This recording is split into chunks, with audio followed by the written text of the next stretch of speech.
Welcome.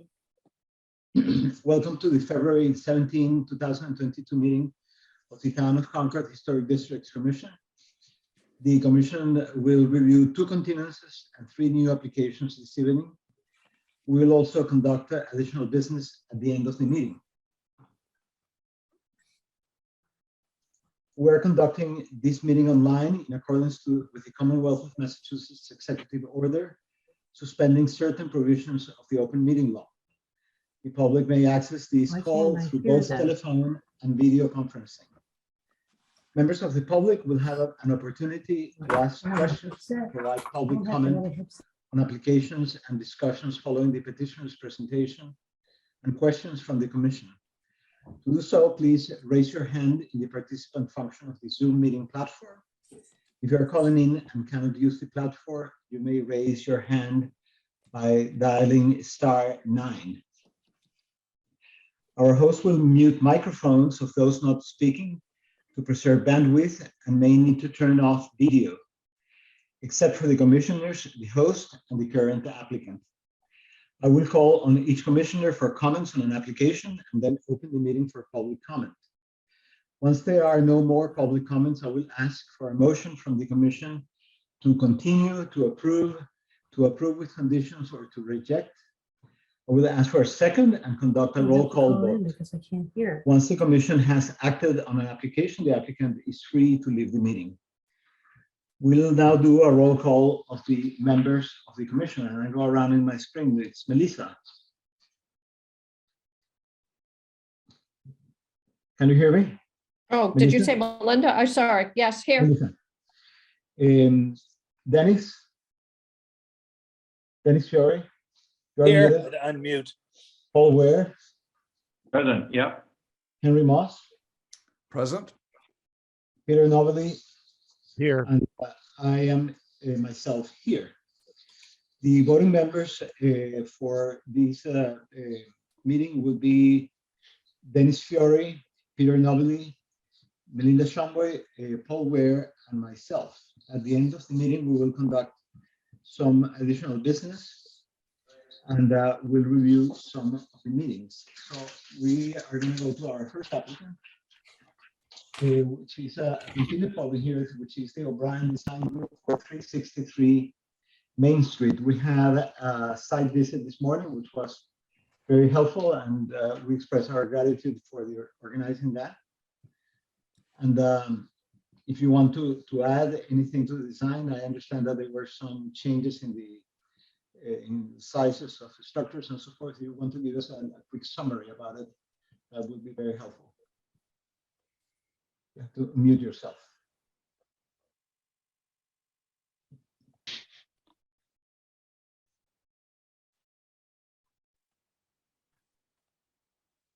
Is it working with the space bar? Yep, there you go. Okay, sorry about that. So I want to thank the commission for organizing this morning. And for those of you who came out, we took a lot of the comments and suggestions to heart from last meeting, and we brought an additional option for the front dormer on the house that we presented to the folks that were there, which would be reducing by 30% the size of the window from our prior application. Where there was some concern by committee members that perhaps the window being repeated in its existing size felt a little bit heavy. We felt we could still accomplish what we wanted, certainly functionally and to keep sort of the balance of the house with a reduction of 30% of that window. And discussion was sort of limited to that north-facing Main Street elevation. Do we have any plans, Heather, that reflect those changes that are being proposed?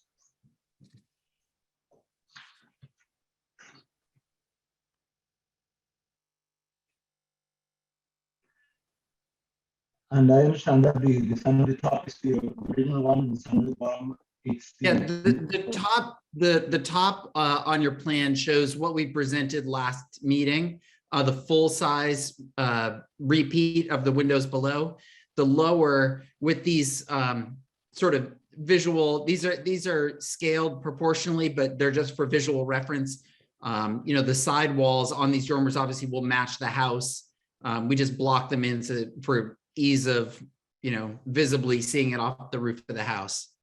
But the lower reflects the 30% reduction in size. Okay. And were there any changes on the ones on the back? I think that you were mentioning that you may do that, although we're not clear that it's a preview of the commission, but just as a matter of information. Yeah, we would, it is right. Even though we didn't bring it up this morning, we would create the dormers throughout. If the Main Street elevation dormer is reduced by 30%, we would do the same with the backyard facing, just for uniformity, consistency. Okay. Well, I'm going to go alphabetically. Dennis, any comments, please? What I was amazed at the site visit was the condition this house is in. The owners have done a phenomenal job of preserving this property. And you heard it here, but I even like the windows, which are all replacements. No. But I thought they looked great. You heard it here. Wait, is this being recorded? This is really a pristine site by site. Remember, this is not setting any kind of precedent. I know. But I really, really like this house. Having said that, I'm against this dormer in the front. I think the house is so pristine. To put a dormer that was never there in the front, I don't think it's the right thing to do. You can make it as big as you want in the back. We talked about a skylight that already exists and enlarging that on the top of the roof, create more light. I think of it in these terms. This is not a historic house, meaning Washington didn't sleep here. Nothing happened of particular importance, but it is in the historic district. But if you took a house on Lexington Road, and we've been there before, one of those very early houses of no historic value. There are some that aren't, that Washington didn't sleep in. If you take those houses and we were asked to put a dormer on one of those, what do you think we would say? I think we would be totally against it. So this is sort of prejudice to not change 18th century houses or 17th century houses, the core of these. We don't have that same sort of standard when we look at other houses. So I can't endorse putting a dormer on the front, although I do endorse putting dormers on the back. Okay, fair comments. Henry Moss, comments? I thought that this move with a shed roof rather than a pediment to a smaller dormer on the front was showed a lot of progress. And I'm less fearful that the value of that house as a contributor to the street frontage would be reduced seriously by allowing this dormer. Thank you, Henry. Peter. Thank you, Luis. Sorry, and I didn't mean to over talk there, Dennis. I have to say I'm leaning with Henry. I agree in many respects, Dennis, with your assessment, but I also, mostly because of the change from the pediment to the shed and the reduction in size, I just see this as it's an evolving home. It's not really materially harming the overall gestalt, if you will, of the house. So I have no strong objections to it. And I apologize for missing the meeting this morning, but I drive by this house at least twice a day. So I'm very familiar. Thank you, Peter. Melinda. Well, I'm sort of in between here. I am pleased to see that they reduce the size of the dormer. It's definitely less objectionable.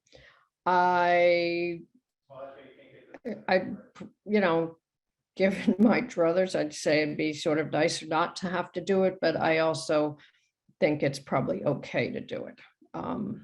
So, like I said, I'm on the fence, but I don't think I'd block it. Thank you, Melinda. Paul? I think the proportion really underscores that this is an appropriate modification to the house, despite the year of the house. My memory is I wasn't at the site meeting this morning, but I did go by in the past couple of weeks, or since our last meeting. But my memory is across the street, there is in fact a similar configuration. That is a centralized dormer on the front. Am I wrong about that? Is this, in other words, If I could jump in, I think this morning from the front here, you can see about 3 or 4 on immediately adjacent homes. yeah, that was my impression too. Bed style and gable, you know. Right. So I'm in favor of this. I think it's a very good modification. I think the proportions are good. I don't think it destroys any of the aesthetic or historic value of the house. And I think the same for the rear of the building. I mean, the fact that this has been reduced proportionately, I think makes it absolutely acceptable to me. Thank you, Paul. I will say that I understand what Dennis is conveying in the sense of keeping a historic reference, but I think that the historic reference is not lost by adding this dormer. In fact, I think that aesthetically the house looks a little more attractive with the presence of this dormer, especially that now has the reduction size. So I would go in favor of the dormer, and I have no disagreement with the dormers on the back. Any public comments on 625, sorry, 363 Main Street?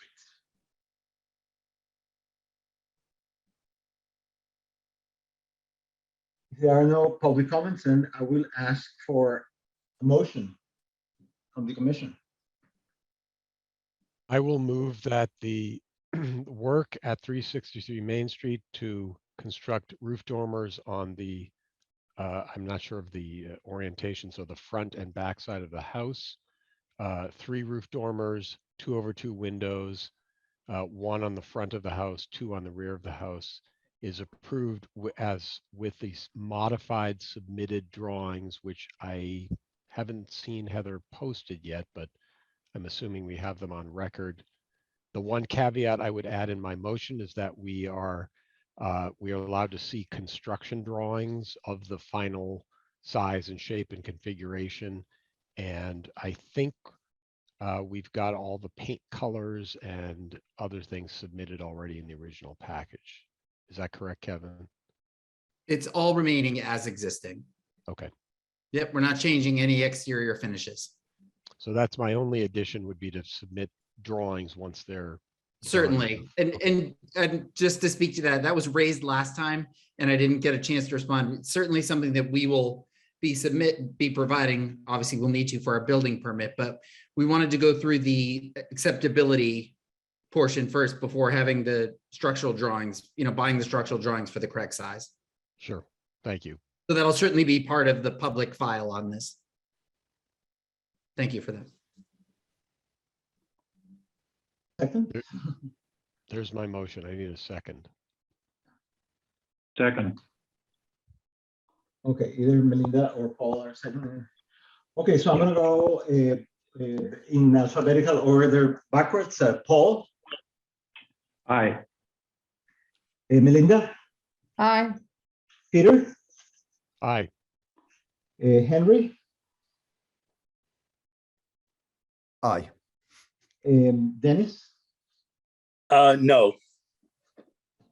I will be an aye, so I believe that the motion will pass with 4 votes in favor and 1 against it. So I believe that you are all set. Thank you. We thank you all very much for your input and for your time. Welcome. Thanks. Okay, the next application, it's 48 Monument Square, the North Bridge Monument Square Historic District, and it's a Concord Colonial Inn for a number of changes in the front of the building. I see Alec Adamson and our architect. You want to go ahead and give us a quick tour? We had a site visit this morning as well. And we had the opportunity to see exactly what are the physical changes involved. Good evening, ladies and gentlemen. First of all, I would like to thank you, all of you participating this morning for your time and consideration, and also joining us in a Zoom meeting this evening. We really appreciate for your time. And as we, actually, I'll let you continue. I'll just close the door if you don't mind. So- Yeah, sure. Sorry, but I didn't, did you ask, were you asking us a question or? Yeah, well, No, you can go quickly through the project. You can tell us exactly what are you going to do. I know that we discussed it the last time, and we had some comments. And if you want to reiterate what's the plan and whether you have modified any of the designs from the previous application that we have on file.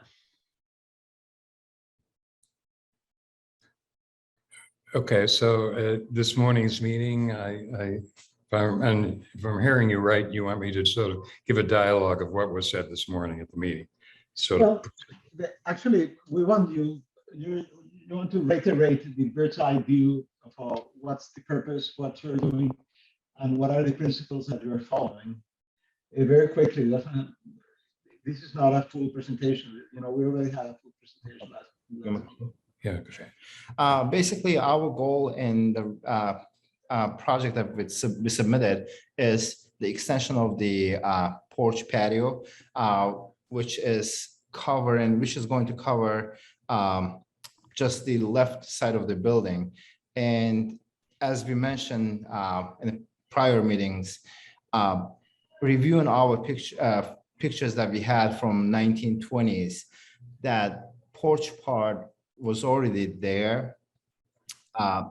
It's not like something we are adding up, or we are putting the exactly same structure that will match with back in 1920s columns and patio. Now, our goal is to extend the patio, and the reason why we would like to do that is, as all of you know, that the inn has so much impact with the town's economy, and during the COVID challenging times, a lot of clientele, they requested to sit outside, and we couldn't be able to provide them more seating because they didn't want to sit indoors and they didn't want to sit next to each other. So we are trying to provide them more sitting areas. And respect to all our clientele, but most of our clientele are, I would say 50% senior citizens, and we want them to feel welcome. We want them to feel safe and secure. Now, when they come in, they request to sit outside, and as of right now, we have only 16 seats outside. As I mentioned this morning, by adding that porch or covering that patio, it will basically give us up to 40 extra sitting. And with that way, we can make sure that in the summertime, we have more areas covered. Now, as of in, we love our history, and we want to make sure that we preserve our history for the future generations. And we wouldn't do anything extraordinary. We wouldn't hurt the building, or we wouldn't hurt the history at the same time. Okay, thank you. Yeah, you mentioned that you had some photographs. Can we review those photographs, and can you take us a tour with the photographs so we get a context of where the modifications are going to go? Do we have those photographs, Heather? Do you remember that picture that you showed me? yeah, Heather should have a picture of the covered.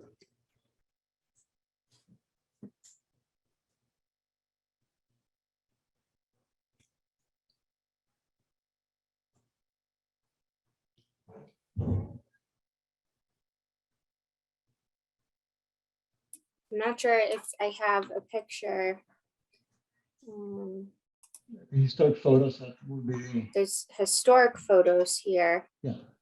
And then these were the other photos submitted, but it looks like they're all of the patio. I think that the historic photos would be appropriate, because we can compare what was there before, what it's being done, And especially what is the interpretation that you think, one of the questions that was discussed was whether having a structure similar to the one that is in the main building, in the adjacent building, is or is not historic. So maybe you can mention, especially, I cannot point but in the large building on the left, we see a little terrace. In the smaller building on the right, we don't see that terrace. That's the terrace that's being built right now. Is that correct? Yes, I believe there's some photographs there that we submitted, that the terrace, the brick terrace that has been built. The one that most, you said this was, yeah. The one on the right, far right. That's what I'm talking about. The one on the far right. Yeah, I can't really see it, but it's. Okay. Is there any other information you want to share with us in terms of what's the rationale, the principles? Yeah, that picture to the right of, I'm looking at the right of the screen. I mean, all of those elevations, are very important to us. That front picture that's directly on the screen, that entrance porte cochere is just a beautiful detail, and we wanted to keep that. So we wanted to extend and keep the same details that's at the existing inn, and you can see that in the older photographs. And also, we submitted the photo on your right that has the old car, the 1930s car. And I brought that down to Charlie Audi for Charlie Mobile, and he determined, because I was trying to determine the age of that photograph was taken, and it showed a covered porch over the salon, a little smaller. So Charlie determined that car was 1930. So that was probably built in 1930, that had the covered porch over that area. There's been a whole variety of different designs. There was a porch over that handicapped entrance. There've been many minor changes to both facades, all the facades. And now it's sort of reduced to very simple. And what we're proposing to do is just to keep everything the same color, the same material, and same columns, as we explained this morning and are on the drawings, and just cover the decks that are there. They come out anywhere from 9 to 10 feet, and they do not, I think one of the interesting things that we really couldn't determine at the last meeting, but we did at this meeting, is I was able to explain that the decks do not wrap around a corner. They just come perpendicular straight out, and they do not wrap around. They just protrude 10 feet from the face of the building on both the salon and the handicapped entrance. Okay, I'm gonna run my screen. Melinda, any comments? I'm You sorry. are muted. Sorry about that. I think that these plans are great. I think that another covered area will not disrupt the facade of the building in any way. In fact, when I was standing across the street and in front of one of the office buildings, because the roof is so flat, I couldn't even see what the porch that comes off from the existing building now. It's almost invisible, and I assume that will be true with the new design that you have. I think, Absolutely. If I can interrupt, that was a key thing for our design. That pitch is like 1.5 feet per 10 feet, and it's really almost dead flat.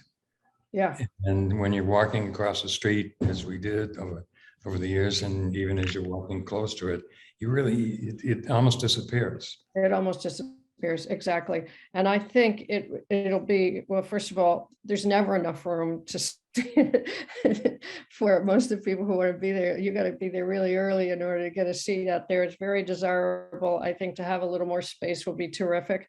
And I'm all for it. Thank you. Thanks. Okay, can you hear me?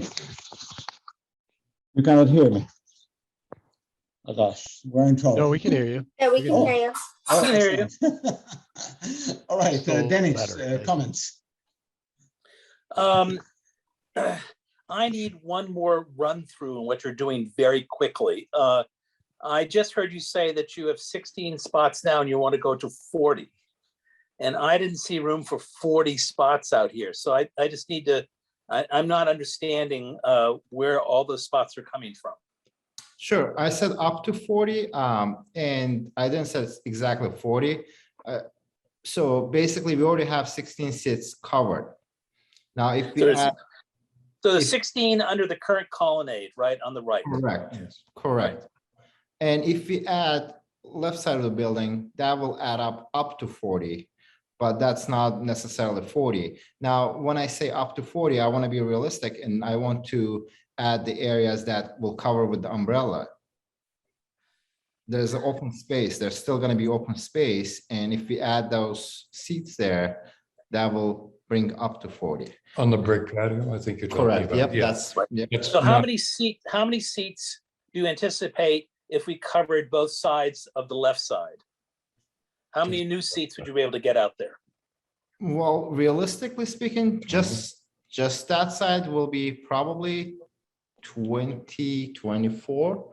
But in the perfect weather, we will put the umbrellas on the brick covered areas. So that will bring up to 40. I see. I guess my feeling is you're not doing anything to the colonnade on the right. It's staying pretty much the same. And you're going to replicate that colonnade on the left-hand side. Excuse me, as I look at it on the right-hand side, you're keeping the left the same. So on the right-hand side, you're going to add that same colonnade that's there. Correct. Correct. Yes. I frankly, I think you ought to put more umbrellas there. I don't see replicating something that is on a building that has an earlier looking facade. I'm not saying that both buildings weren't earlier, but this one has been modified in a more late 19th century, mid to late 19th century mode. And I think replicating columns there and hiding this porch, which is a major element, just doesn't work. I don't see covering that area. I'm sorry. Well, let me briefly go back and explain what so if you look at the pictures, that was the picture I was talking about, the historic picture in I believe it was early 1900s. It was 1915 or 1920. The one on the right side with the fort, if you go a little bit right, please. Yep. And the picture on the top that shows that that area was covered. So we're not. It was covered. I don't see that. If you look at the left side. I see all the way to the right covered. Frankly, I have no problem with that. The problem I have is in front of the Victorian looking building. I don't see anything covered there. Where's the covering? On the left side, I mean, I can't play with the mouse, but I can, yep, exactly there. That is a covering? Correct. I think that's a door entrance. That's a doorway. Yeah, that's not a total covering of that area at all. Yeah, there's no covering there. Anyway, that's my opinion is that it's inappropriate to put the same colonnade here on the other side. I just think it really buries that door. You call it a porte cochere coming out. I think it just buries it, and I just don't think it's right for that area. And I think you ought to put more umbrella tables with umbrellas there. Sure. Respect to your decision. I mean, but if you put the umbrella, it will not be practical on a winter time when it snows outside. Most of my clientele requested to sit outside, even when it was snowing, when it was storm. So, however, umbrella is not practical to cover even in the rain time either. So when we're gonna put the cover on the left side of the building, we will make sure that there's heating area that will directly heat the seating areas as well. If that makes sense. I understand where you're coming from. I still don't like the idea. I might add that you know, my impression of the front of the entrance into the handicapped area, you know, that's a gem. And we've taken great pains in preserving that. And I think the walkthrough this morning illustrated the fact that we're not touching that. And the roof remains at the roof line and goes across from left to right. And we're preserving that front entrance. I agree with you. That's beautiful. We're just adding a covered area that can be heated and used practically for dining. You're burying it in the colonnade that doesn't have anything to do with it. That's my problem. You can preserve it all you want, but if you bury it with those columns on either side, it just doesn't work. I'm sorry. Well, let me suggest that we have, I think there's 2 columns on either side, one at the end, you know, from that front entrance. We probably could redesign that to eliminate the columns and still support that. We would need one at the end, you know, to hold up the roof, but we could eliminate those 2 columns, you know. That's a good picture because that shows the column, you know, and they're probably 25 feet apart. So we could eliminate that column to the left. We would have to structurally try to support up that right-hand end, you know, with a column, you know, if that would be of any value or any value in your opinion. Luis, I think several of us have comments if you want to just move through the commissioners, not to interrupt you folks, but. No, that's fine. Paul, any comments? Yeah, do we have any kind of a drone perspective? I don't mean literally, but do we have a drawing from the sky that shows the roofed area before and the roofed area after? No. No, okay. I'm not aware of any. So in this drawing that Heather's put up, what exactly is existing? Is this all existing, or is the red? Well, tell me what I'm looking at. Yeah, that drawing, the red is the existing that's there now, the patio that was put in. That's the brick patio. And the gray shows the new covered deck area.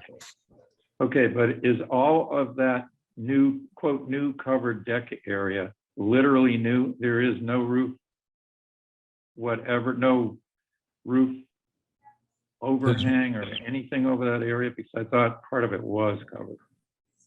Yeah, no, there's no roof that's over that area. And so either there or over the front of the salon. That's what we're trying to achieve. Yeah, so from this perspective, is this where you're saying you would pick up the 24 seats?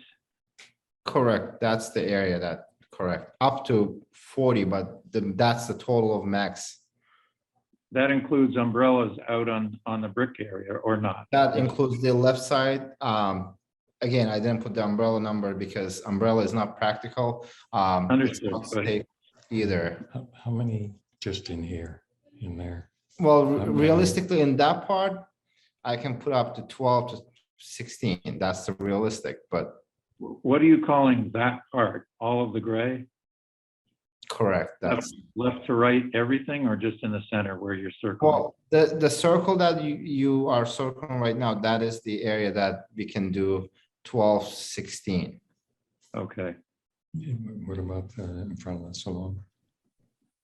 Is that included in the 12? Yeah, what about, is that a seating area? Yes. Correct. Okay. And on the left, as we're looking at this above Domus Inc., is that an additional seating area? We have the sittings there, that's already there, and that's the cover. Yeah, that's using it. Okay, okay. So that's why I'm saying total max can be 40 without umbrellas. And umbrella, we experienced that it's not practical. Nobody wants to sit on the umbrella except the summertime. In the wintertime, most of the people, especially when the Omicron was the Delta, the variant of the COVID was hitting hard. People, they were demanding to sit outside. And Yeah, I understand. I understand. So to, Um, to be clear, and Alec, correct me if I'm wrong, we're, by adding the covered areas, we're adding 20 seats. that's, no, max will be 16. If the covered, yes, max 20. Max 20. Okay, so that's all we're adding. There's 20 existing, and we're only adding in front of the saloon and then in front of the Correct. the handicapped entrance. 20. So, I mean, the 30-second version of my view is that I favor allowing you to have more seating, but I empathize with Dennis's view as regards the perspectives from the street, and I don't know how to get good purchase on that visual, because I don't think the photograph shows us enough. So I'm, for once, ambivalent here and wanting to listen to my colleagues. Thank you, Paul. Thank you. Henry.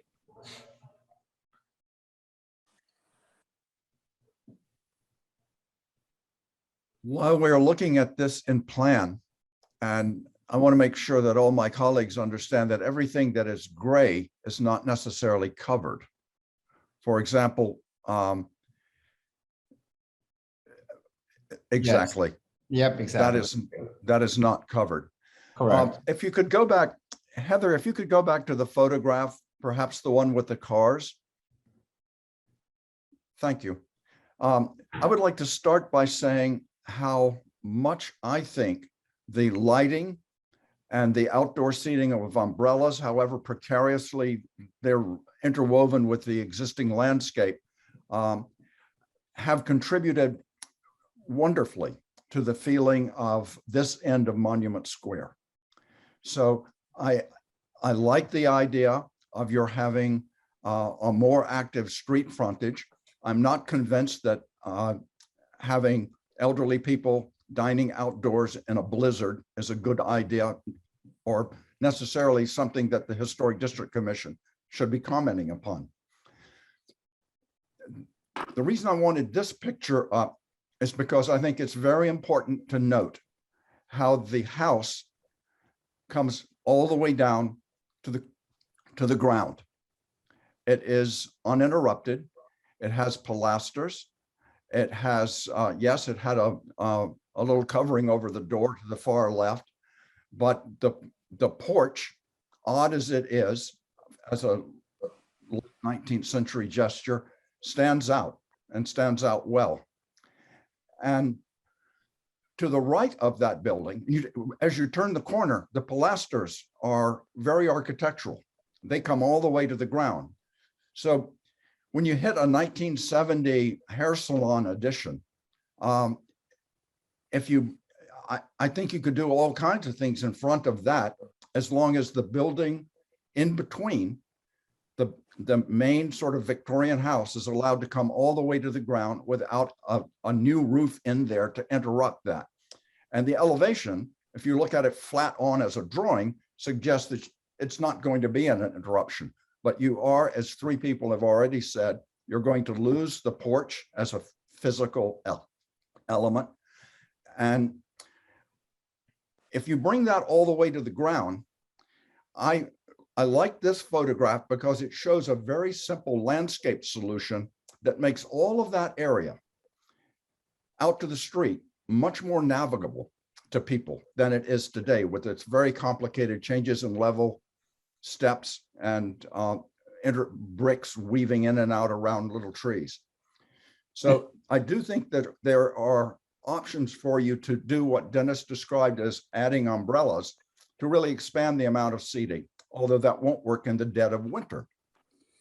To the far right of this building, where the 1970s salon is added, I think you could do all sorts of things there. You could bring this out much farther, but adding a replica of what is the colonial inn on the far left over near Lowell Street with fluted columns to that 1970 frontage makes no sense to me at all. Changing the door, putting in the windows, moving those things around, I think you can do that as long as you like. But interrupting that corner of the building and the way the Victorian building comes all the way to the ground physically, I think is an issue. If you want to build something in front of the salon, I think it could come out farther, but it necessarily should not hit physically the house next door. I know that that's a lot of comments, but basically I'm saying leave the house alone. Pay a lot of attention to the way the ground levels work in terms of your movement back and forth, and think about what you're doing in front of the shed. And that way you keep these buildings distinct from one another. You don't put a early 19th century fluted column in front of a 1970 hair salon for starters. So I would suggest substantial reworking of the proposed scheme. Thank you, Henry. Peter, comments? Thank you, Luis, and thank you, Henry. I'm just going to build on what Henry was saying. I actually personally don't object to having covered space in front of the house, but I think I just sent Heather, I'm just Googling, there's a photo of the inn from this perspective from 1908. And to the right, before the hair salon was added, there's a kind of, I'm not even sure how to describe it, and I don't know if you got that photo, Heather, but there's a covered area that looks like it goes into a back addition somehow. And you can tell that my point here is that it's subordinate to the entry out in front of the building. So it's a covered, it looks like a largish porch area, but and I'm not even sure that's the right kind of architecture, but it's not to say that it can't be done. It just must be subordinate. It can't carry the same lines. I think that's part of what's confusing. And I frankly agree with what Henry just said about that you can do whatever you want in front of the little addition, but do you see the covered area there to the right? So what I'm imagining is pulling that kind of thinking. It's too heavy and it's too dark, but do you see how it's subordinate to the main entrance in a big way? Just as the porch in front of the left part of the building is much more subordinate. And frankly, this might be an opportunity to do something contemporary, something that's just steel columns and a super thin roof line made of glass or something. I don't really know. It's not we get in trouble every time we suggest things, but do you see what I'm saying? That essentially allows the building to read just like it is, but then has this subordinate kind of porch covering on either side, which I think we're all saying the same thing, really shouldn't have the same vocabulary as the architecture to the left. So no fluted columns or what have you, but just the way that this is done as sort of an assemblage of pieces that go with this particular piece of architecture. So anyway, I essentially what I would say is I don't necessarily object to covered areas, but I would say that the architecture of whatever covers it really has to be subordinate or in contrast to contemporary, but very kind of quiet and I'm not sure I'm saying the same thing over and over again. So I think I'll stop talking. Thank you very much, Peter. Could I just pick up on what Peter said? Sure. During the course of the design, we did consider that salon becoming contemporary, much like the museum down the road, totally different.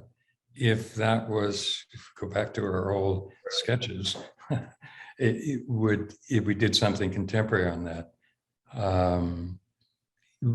would you support putting somehow a covered roof over that in a contemporary fashion to Oh, cover. I'll the- get us into all kinds of trouble if I Yeah. say yes, no, or maybe at this point. We have to No, see. we would need to see. You have to see something on it. Proposal. But I think, but my point really is that something that's intentionally contrasting on the older architecture and something that's just a little bit more harmonious and less referential to the existing building on the salon side. It's okay that they all look different because frankly, there are 3 different buildings here to begin with.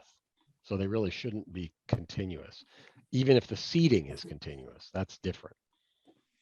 And also, can I add one more thing? Mr. Henry said that we can do anything we would like with the salon. If we add, well, salon, first of all, was added in the 1970s, has nothing to do with the history. However, if we add more seating, if salon will stick out and so the right side of the building, obviously there's 3 historic buildings here. There's 3 historic buildings, and if we add salon, in front of salon more sitting, and in front of the end more sitting, the building in the middle will look ugly. I mean, it will kind of stick out, if that makes sense. You want more No. seating in front of there too. Yeah. Correct. Yeah. Can I ask a question? go Are ahead, you go ahead, Dennis. assuming that Omicron is going to go on forever and people are going to want to sit out in all kinds of weather? I mean, this thing's going to go away and people are going to want to go back inside again. I don't see them even under heat lamps unless they're under dire circumstances wanting to sit out there in the winter. This doesn't make sense to me. Maybe you know something I don't know. I'm not assuming Omicron will go forever, but it's been with us 2.5 years, and it's still challenging us. So today we're dealing with Omicron. Tomorrow we're going to deal with something else, and it just continuously. This is a life; it's going to happen. But our goal and purpose just to make sure that we preserve the history at the same time we serve local community well, and also outsiders when they come in. It will bring a lot of impact to the economy of the town. Let me move the discussion a little bit. I will just make a couple of comments. I agree with the perspective of Henry on the 2 different buildings and Dennis from a historical point of view. My conception is that there are 2 different buildings here, and that each one of them has its own identity, and therefore trying to find some unification strategy by which we have a covered terrace or whatever we want to call it, making a statement that almost makes both buildings appear to be similar. I don't think that respects the historic references that those buildings have. So I am of the opinion that we should keep both buildings with as 2 very separate entities, and that can be maintained if you have needs for accommodating guests. There are many ways that can be done with umbrellas or with canvas roofs that are temporary, etc. And all of them are interesting architectural solutions. The 1970 building, I find it very troubling. See, and I wish that you came with a proposal by which that building simply vanishes or gets replaced by something that it's architectonically valuable, be it a modern structure or it be a modern structure that evokes an older structure, or it be a replica of an older structure. So that's my take. I think that I am just grabbing from what everybody else is saying, but that's the way that I conceptualize it. I'm going to ask for some public comments right now. Melinda, you go ahead first. Yeah, and then, I thank you. I'd just like to add here, I think we're having trouble visualizing this. You haven't really given us a good enough rendition of what it would look like finished. The colored pencil drawing doesn't really tell us. It's very hard for us to look at that. I don't see that leaving that whole other building and then adding something at the very end is going to make it very easy for you to serve people, which is, add your tables. And I just don't see how that can work. What are you gonna have them come out another door? I mean, it's pretty far away compared to where the current meal service is underneath that porch. So I think you're obviously doing this to improve your business. If it doesn't do that in the end, if you can't get enough seating, there's not going to be any point in doing it at all. I think if you were to show us a little more realistic view of what it could look like, and maybe want to come in with another different idea, and in terms of making it more contemporary, that's fine, but I would also like to see a better viewpoint of what you're currently trying to do. Okay, let's, thank you, Melinda. Let's go to public comments. Any public comments? There are no public comments. Okay, well, my take is that there have been the issues that have been raised, I think that are legitimate. And I don't know if the architect and the applicant want to take all these comments into account and then sort of try to incorporate those thoughts into a different design. I don't know if the members of the commission are in a position that they can approve this project as it stands. So I, as long as we collectively agree, I wouldn't mind giving a little bit of additional time, especially to incorporate the comments of both Dennis Fiore and Henry and Peter, and basically everybody else, because we are finding a substantial obstacle between two separate buildings that are going to be more or less unified. And we're also finding a little bit of trouble in trying to adopt material justification. We're putting more spaces at the expense of very, very important historical references that from my view, have been reinforced. You see, because the photograph from 1908 shows these two beautiful buildings, one separate from the other, each one a jewel as the other one. So I think that we have to take that into account. So the options that we have is that we can take this matter to a vote, or we can continue, and it will be up to the applicant whether we should continue. And if you want to continue, it doesn't have to be for the next meeting. It can be for a meeting in the future with a time lapse that you request, and certainly will be granted. So it's going to be up to you right now. May I make a suggestion, Luis? Yes. May I still speak? Sorry to interrupt. Sure. So I'm sorry if I've been doing this on screen, but I've been looking at large inns in New England: Ocean House, Weekapaug Inn, Shelter Harbor, Wentworth by the Sea. Most of these large inns have a similar strategy with different pieces of architecture, but big wraparound porch seating areas for either just sitting on a rocking chair and looking at the ocean or eating. And some of them have some interesting strategies that don't essentially try to unify, but really address each piece of architecture individually, but with consistent seating area. I might recommend that the applicant just take a look at some of those and try to synthesize some of our suggestions, because I frankly do not object to covered seating in the areas being shown. It's just the way they're delineated. So I would frankly encourage a continuation of this application, because I think you're on to something really interesting, and I probably just got myself into trouble, Heather. Can I recommend a continuance? No, actually, we'll let Mr. Adamson ask for a continuance. Paul, were you going to say something?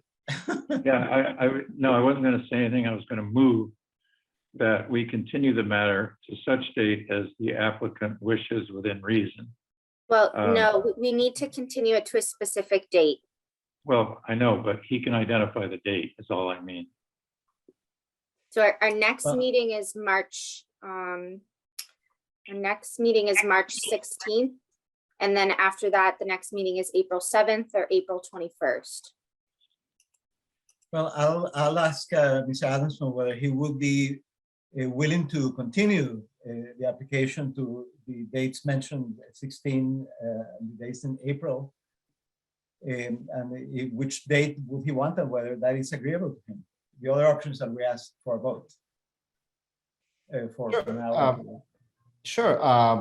First of all, I want to appreciate for every single one of you for feedback. I believe any feedback will help us to be perfect.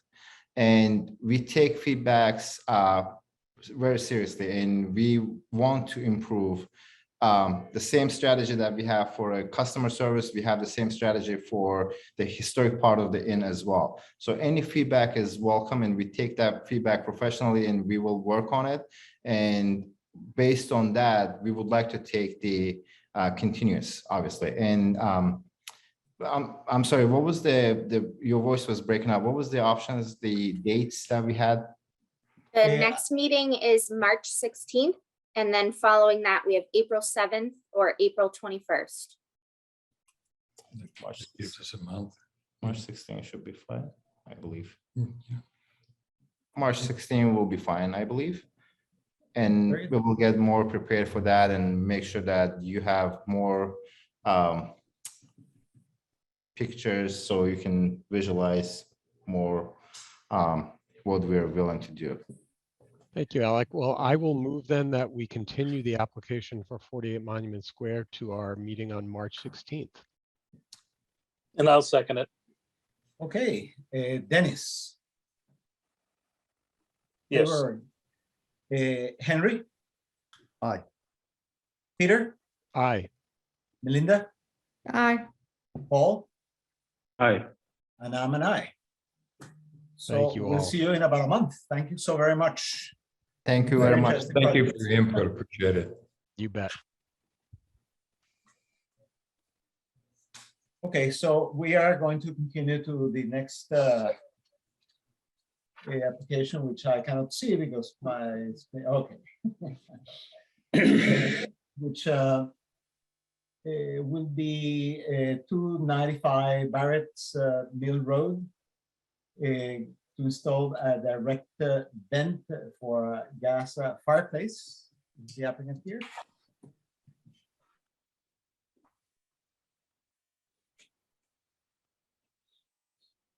I don't know if you can, yeah.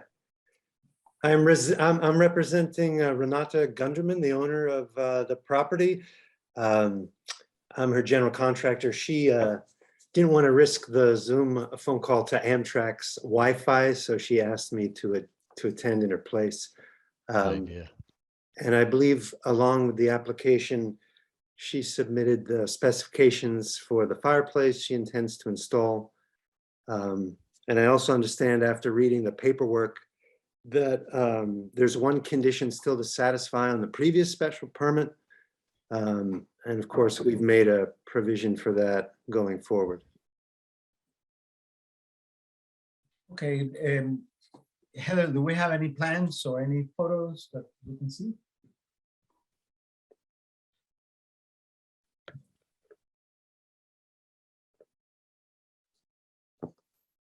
Okay, can you take us with the help of the photographs? Describe what it's being done, what's going to be done. Yes, so the appliance spec was also included. It's, you know, a natural gas fireplace, which of course has a direct vent system. The vent, Renata has put a little mark on that elevation. Yeah. To give you an approximate location, I have to say that that's a little low. It's probably going to be about 18 inches higher than that. If you picture actually where the first floor ceiling would be, the vents, yeah, exactly. It's going to come out more in that area. The vent itself is shown in the specifications on page 11. It's about 16 inches square. and made of aluminum, and of course can be painted. Okay. So that's really the only change that will be visible from the exterior, you know, the addition of this vent. Okay. How big is this vent? It's about 16 inches square. Okay. All right. So it looks like a fairly functional intervention on a wall. Let's go around the pike. Paul, you want to start? Any comments? Yeah, I don't have any objection to it. I think maybe we would want to provide that either whatever material is appropriate, but it ought to be consistent with the color of the wall, I would think. But other than that, I don't have a problem with the gas vent. Thank you, I Paul. mean, this- Melinda, I'm sorry. Go ahead. I agree with Paul. I think it's fine if you can paint whatever metal material it is. It'd probably be better than to leave it shiny, but I have no problem with your installing it. Thank you, Melinda. Peter, No objections. Henry, Yeah, I went by and looked at the house and I think it'll be fine.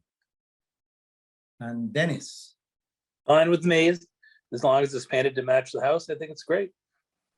And I am with everybody else. So I will look for a motion. Any comments from the public? Sorry. Any public comments? Okay, in the absence of public comments, then I will ask for a motion for. I'll move, Luis, that we approve the application for work for the installation of a direct vent for gas fireplace at 295 Barretts Mill Road as submitted. I would like to stipulate that we could see a final diagram of the actual location for record. Is that possible? I'm sorry, I've lost the applicant's name here. Yes, that's no problem. I mean, we could give you a photo with a scaled representation of the vent and some dimensions to, you know, the window, say. I mean, think that would be fine. And I think, and I haven't seen the specs on the website, but I trust you can submit those for the actual vent itself. Peter, would you accept an amendment that requires the color to be consistent with, not identical to, but consistent with the gray? Yes. Friendly amendment number 1.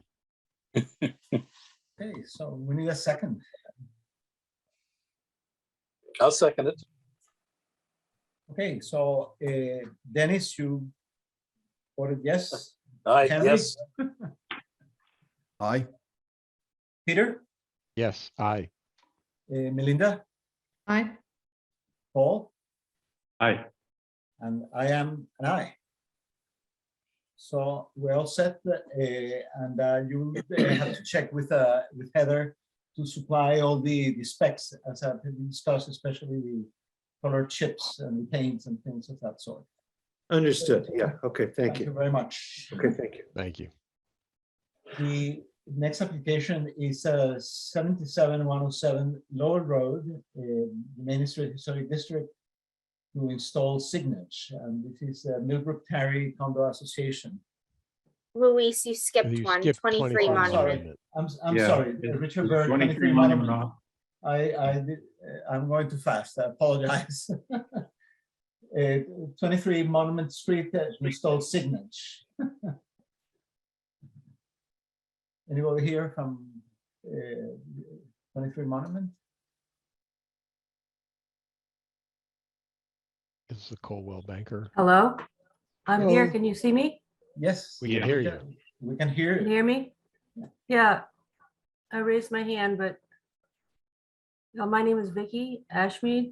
I'm actually on the Zoom meeting, but I guess somebody has to let me in. I'm Vicky Ashmead and I'm standing in for Richard Berg. Yeah, we can hear you. We can hear you very well. Okay, well, I'm representing Richard Berg for Caldwell Banker, and we have signs that we are just refacing. I have a picture I could put up, but I don't have access. I mean, do I have control? I think we have them. Okay. They're up.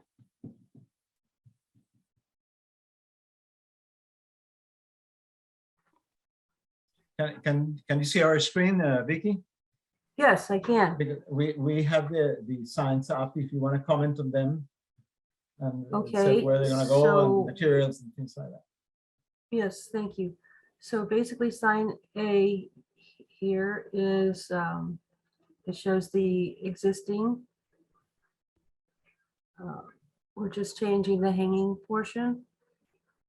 And down here, they're putting the blue with their new star and the CB logo. And then also on sign B, it shows at the top the existing sign, and we're using the same dimensions with our new logo. And they're going to be made out of HDU foam. And it has square footages here. Okay, what's the height of the sign? I'm sorry? The height of the slab where the sign is.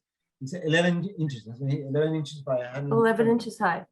Okay, 120. And you mentioned something about the material. What's the material that's going to be used? They're using HDU foam. HDU foam. Okay. And how do those sizes compare with what it's already there? They're the same. They're exact.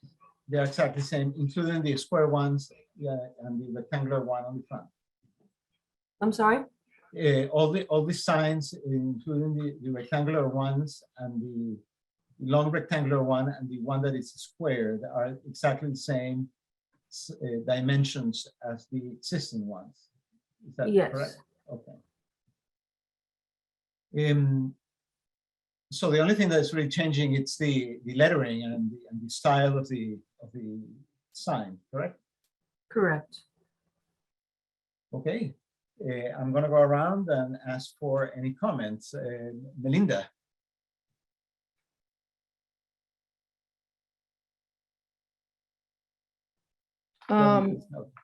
Sorry about that. Sidebar conversation. I don't have a problem with this. It doesn't look too large to me, and I mean, all the realtors are getting new signs now with new colors, getting more contemporary. So, but I don't have a problem with this. Thank you. Dennis? I have no problem with this. Hey, we're going to go to Paul. Thank you. Is the existing color also black and gold or whatever this is? I can't really No. see. No, the existing is black and gold, and the proposed is the blue and white. I would do this on a basket Okay. because it's like a little sandwich. So what we're looking at here is theoretically blue and white, Yes, sir. even though it looks black and gold. Yeah. Okay, I don't have any objection. Thank you, Paul. Henry? I don't object either, although it's interesting that in the guidelines, the historic district guidelines for signage, it says it discourages the use of logos. And then it goes on with a few sentences that hint that they will somehow usher in the end of civilization. These logos have been there. There's also in those guidelines a suggestion that it be a serif typeface, which is just purposefully old-fashioned. I think these are fine the way they are. I do think that it would have been better to know that blue and white is what is intended rather than. If I small may system. interject, it's not going to be blue and white. It's going to be black and gold. It says it right there in the wording. Right, that's what I I thought. apologize. Our other locations, we do have blue and white, but Right. they're sticking with the blue, I mean, the black and gold that has been there. And I think the black is a crushed glass. It's smalls.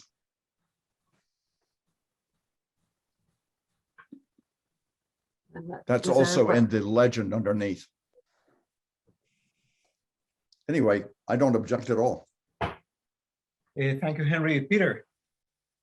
Well, just to reinforce that, Henry, we already know civilization is on its way to an end, so this really isn't going to accelerate things too much. I think you're right. I really have no objections. I think this is fine.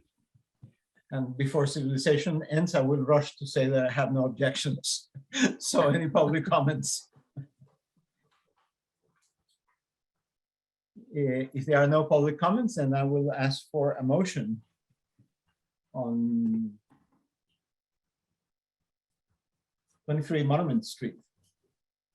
I move that we approve the application for certificate of appropriateness to replace the existing signage with the black and gold as submitted. I'll second that. Okay, I'm gonna go backwards. Paul, Aye. Melinda, Hi. Peter, Aye. Henry, Aye. Dennis, Aye. and I'm an aye as well. Good luck getting it done. Thank you. Thank you for all your time. Welcome. Have a good Thank you. evening. Thanks for coming by. All right, the next application, it's actually Millbrook Tire Condo Association, 27107 Lower Road, to install Signage. And Yeah. let's see. Can everybody hear me? Yes, we can. Okay, yeah. Well, I'm Jim White. Nice to see everybody. Mike Leary is our sign designer. He's manufactured the signs for years. He's on tonight too to answer any technical questions that you may have. What we're doing is coming really out of the pandemic with all the issues the restaurants are having. As you've probably noticed, Trails End Cafe has been closed for about a month. We're going to reopen next month under the new name Nosh by Concord Market. And so we're associating the Concord Market name with the restaurant and also the Concord Market signage imagery. And you can see what it looks like.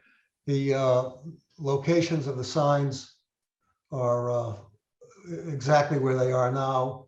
I think the areas are pretty substantially equal. Mike comment on that. Obviously, the round sign out on Lowell Road is replaced by a rectangular sign.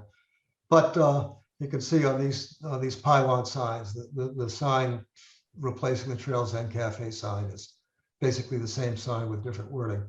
So that's what we want to do, is replace the existing Trails End Cafe sign with the new Nosh by Concord Market sign. And that's it. Very good. Let's go around the screen. Melinda, comments.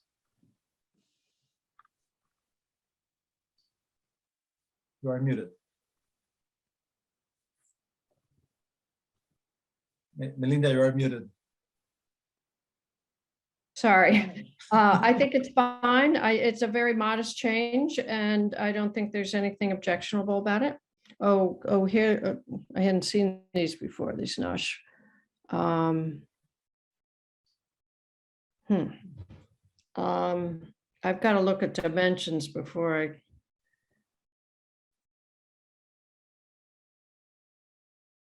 Oh, so it's the same, the Nosh is almost the same size as the Trails End was, right? Same is true there.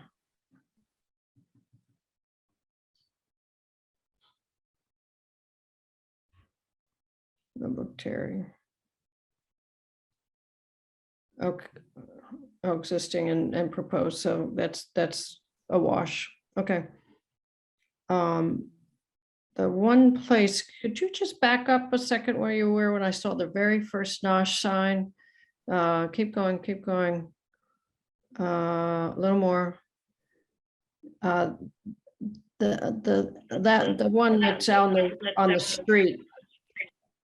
That one, yeah, the proposed one. Oh, so that the trail's end there is existing. Okay, and the Nosh one's about the same size. Okay, yeah, then I have no problems with this.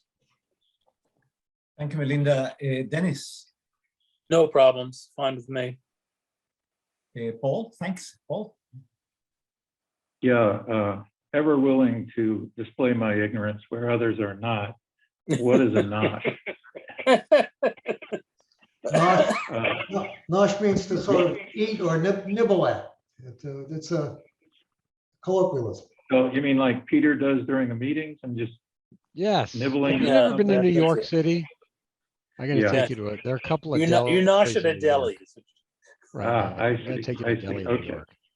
All right, well, so much for any personal embarrassment to me, but I can't say, I mean, there's nothing particularly classic about this sign, which obviously is intended. It's intended to be what, newer, funkier.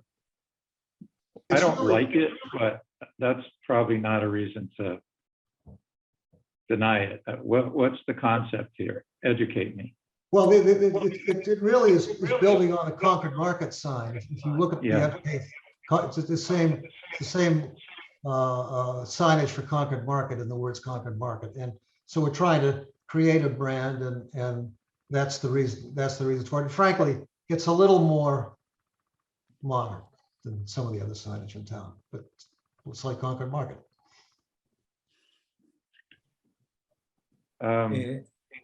Okay, well, I'm not wild about it, but so I won't make further comment. I want to listen to others. Thank you, Paul. Henry. The existing sign is lit at night, is it not? It is. Yeah. That's another thing that the guidelines discourage, but I don't agree with worrying about that here. I would support all of these. Thank you, Henry. Peter. I only have two quick comments. One is, will the 23 karat gold actually read? It washes out a little bit in these images. I don't know if you should consider a slightly darker gold or something like that. Do you know what I'm saying? And that might just be the graphic. And maybe that's a question for the signage. I think of it. Mike Leary, what do you think about that?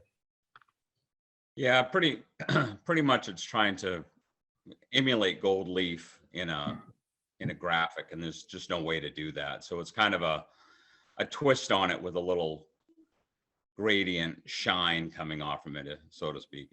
It should read fine. Okay. And then really the only other question is, when is the menu going to be available online? But I have no further comment. Stay tuned. Okay, thank you. Thank you, Peter. I would make a few comments. In regards to the current sign that we have on the screen, I think that sign is aesthetically very unappealing. I don't think that the sign conveys anything that you would be curious about. It has some, evokes a little bit of the silhouette of Manhattan that has been used for the same purpose in different settings. And I don't see anything with the Concord Market. I think that the idea of mixing the Concord Market with a traditional lettering and design, it's very appropriate, but I don't think that this is being accomplished over here. I think that the potential of that design of having a whimsical word like nosh paired with a very traditional Concord Market that, if we remember, was started initially as a farmer's market. That was the initial conception. I think that would be much better, and I don't think that the colors actually benefit any of the historical references that we may try to find in looking at that sign. The old sign of the Trails End, has some greens and birds and things that you may refer something to nature. But the Nosh sign, I really can't find anything that I can connect it to. So I don't agree that this preserves any historical reference or has any historic inspiration, not even as a modern intervention to accomplish that purpose. And then the second thing, it's if you, Heather, if you want to show the big sign that it's in front of the market right now. That sign, that's it, exactly. Or just show it, go down a little bit. Show the other one, the picture that I told you not to show. Exactly, and just show the top so we can see what are the heights. I just want to, exactly. Those signs are humongous. They are so humongous that they distract the visuals from what is a very well accomplished, very well done building, which architectonically it's very good and very appealing. And it's actually, from my perspective, a substantial contribution to the fabric of the town. But that sign in there, it's just like a huge sore intervention that it's accomplishing nothing because it doesn't convey any more information that it would convey if it was much smaller. So I think that this should be an opportunity to rethink about the size of these signs and make this proposed sign about half of what it is. I can guarantee you that people don't go to the Concord market because that sign stops them. You see, at best probably they will crash into it at some point. But those are my comments. I don't think that my comments should be taken in the context that we're not going to, that I would not be agreeing with this application. But I think that as a matter of citizenry, Mr. White should consider these comments and act upon them, because I think that it's really important that we do this. You see, that's about the only thing wrong with the whole building. The color of the other side of the notch and everything, well, it's a matter of aesthetics and what we understand where it's a historic reference. So I cannot go much further over there. So I'm going to ask for any public comments, if there are any. And if there are no public comments, I'll ask Mr. White if he wants to make any final comments before we put this matter into a vote. Only to say that I appreciate all your comments, and I can certainly understand that that this sign and the wording on it are perhaps not traditional Concordian, but I think beyond that, we would like to have the sign approved if you're willing to do it. But thank you very much for the comments. Well, okay, so I will ask for a motion to approve or deny. You need to see if there's public comment. Oh, I asked for public comments. I don't think that there were any. That's when I went back to this point. Are there any public comments?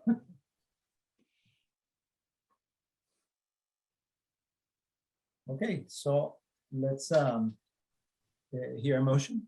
Why don't I move, Luis, I'm going to move that we approve the signage at 77 to 107 Lowell Road, Millbrook Terry Condo Association as submitted. Any seconds? Melinda's second. Melinda is seconding. Okay, so Yep, second. I'm gonna go alphabetically backwards. Paul? No. I know we have to join the 22nd century or whatever, but no, I don't like it. Okay, Melinda? Aye. Peter? Aye. Henry? I will vote aye, but I am shocked that the size of the existing sign is in the range of 13 feet. And that maybe I'm so distracted by the sculpture that I've never noticed its size. Dennis? Aye. And I'm going to vote no as a matter of principle. So I think we have 3 votes in favor and 2 against. Is that correct, Heather? Yes. Yes. Yes. We do. Okay, so the motion is approved. And good luck. Well, We're thank looking you. I forward hope, I hope you like the food at least, even if you don't like the sign. I was going to say that I'm looking forward to the menu. I'm gonna have to take Paul there right away. Absolutely, yeah. I think See, one of my that Paul and I first should get First notch. menus first. Thank you very much. Thank you. Let's go to now 2325 Langley Street, Kevin Hurley, Northbridge Monument Square Historic District, to demolish freestanding garage and carport, reconstruct front entrances, construct new walkways, remove, relocate, and replace windows, replace doors, chimney, bulkheads, deck and stairs, remove, reconstruct, and replace roof, constructs new attached garage and sunroom, and constructs addition, remove deck and stairs and replace with a stone patio, relocate wires on the ground, replace gutter style lighting and light posts. You're, in short, demolish and rebuild. Kevin, Mr. Hurley is here, I assume. Yes.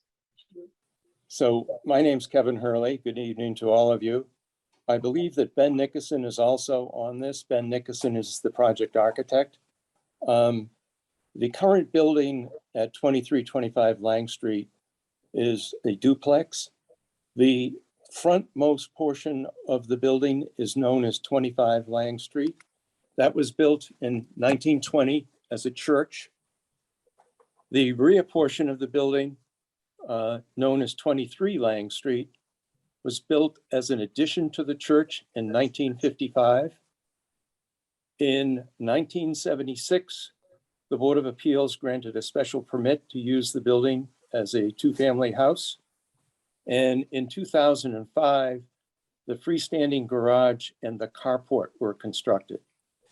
I think the most challenging thing about this property is the 1955 addition. Obviously, that was done before there was a historic district, and many of the elements of that portion of the structure are inappropriate. We intend to make very few changes to the 1920 portion of the building and make significant changes to the 1955 portion of the building. If Heather could bring up the site plan.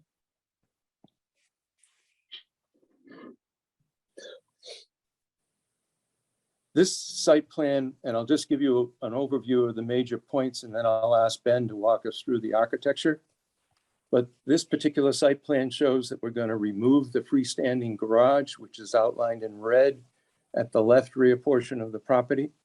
We're going to remove the carport, which is just to the left of the front of the building. We are going to remove the existing front entrance to the rear portion of the building. It's where the two buildings intersect at the corner and is outlined in red. We're going to remove one-story additions at the back of the house and a deck at the back of the house. And on the right side of the house, we're going to remove a chimney and an existing deck. We're also going to remove excess pavement, which is shown in green. We are going to remove all the overhead wires, including the wires from the street to the building, as well as all the cable TV wires, which somebody chose to run on the outside of the existing building. We're going to remove the white aluminum gutters and downspout, which are located on the original 1920 church building, and change those to copper. We're going to remove the roof structure and first floor walls at 23, but nothing below the first floor walls at 23. And then we're going to attach a garage on the left-hand side of the building at 23, a sunroom behind that, an addition at the back of the house, and a very small addition to the right side of 23, as well as proposing a new deck on the right side of 25.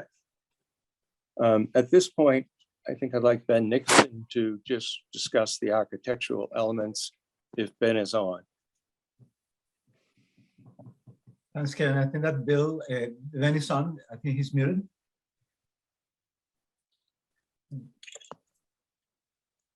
Can Ben hear us? Now, if Ben is not there, then I Yeah, guess. I am There- here. there he is. Oh, okay, Okay, good. now we I'm can hear here. it. Now we can hear it. All right. So Heather, maybe you could bring up the first elevation of the building, which I think would be sheet 4, that elevation right there. That's the front elevation. Ben, you go Right. ahead. All right. The building section on the right is the existing church building as it is today. And we propose to keep the existing front entrance, but rebuild the lower portion, which was built out of concrete and has suffered a lot of weather damage over the years. And we propose to construct it with granite. We also propose to replace the triple casement window on the first floor because it's single glazed and it's in kind of rough shape. And we also propose to replace the casements above in the gable end with slightly larger unit and than is there today to give it a little better scale. We're also going to eliminate a pair of casement windows that currently are above that lower window because it becomes too many elements in that gable end. On the right, you can see our proposed additional deck. And at the moment, we're proposing it to have a cable rail system for the railing because it would tend to disappear.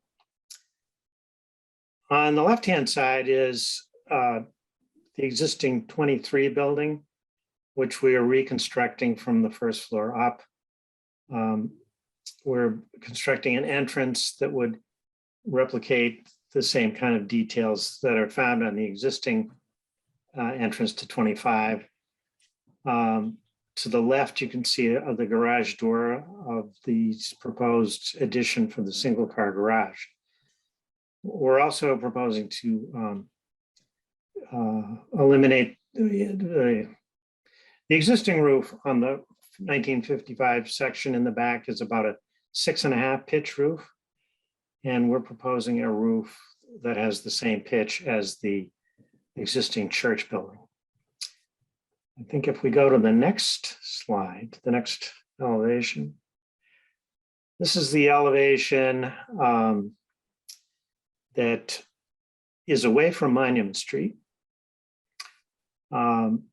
And you can see on the left-hand side, the existing church building. There's a series of windows. We are taking one of the window. There was a pair of windows where those two doors are shown. And we're going to put two door panels with two transom above it in the existing masonry opening. I think I should comment that the existing church structure has a concrete block foundation that replicates rusticated stone. And then above that is an ashlar finish kind of concrete block that replicates ashlar stonework. And that is in good shape, and we propose not to do anything to that, but preserve it. Also on that elevation, you can see a proposed bulkhead towards the rear of the old church building. And between the bulkhead and the deck is currently a chimney that we propose to remove. It was a chimney that was added at some time. The original structure, you can see the remnants of the original chimney that was actually inside the structure. But that had been taken down at some point previously. On the right-hand side is our new addition. The lower level with the 6/6 windows exist. That's concrete walls. And above that point, we'll be reconstructing the structure. And you can see the new the new roof structure is indicated. We go to the next slide.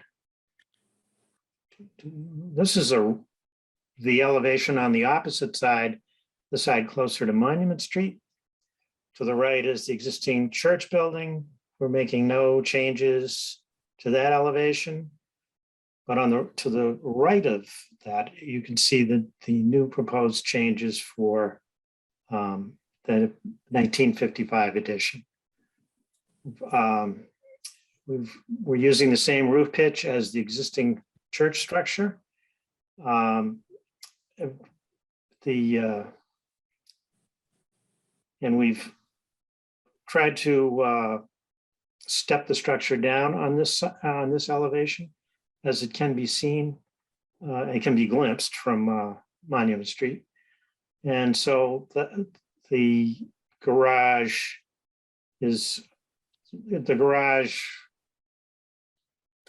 gable end and intersecting roof are lower than the roofs further back. You can see that a little better in the next slide, which is the rear elevation. Again, on the right, you can see the garage and sunroom. The central portion is the new roof and structure. And you can see on the upper left, you can see the line of the existing church roof to give you a sense of its size. And we're adding a bulkhead for this unit on the lower left corner. I think that just about does it. We're going to go with clapboards for the new structure and with casement windows. And the reason being on the casement windows, I think, is to not mimic the windows on the church, but they're in keeping with what is there. And I think that just about does it in terms of what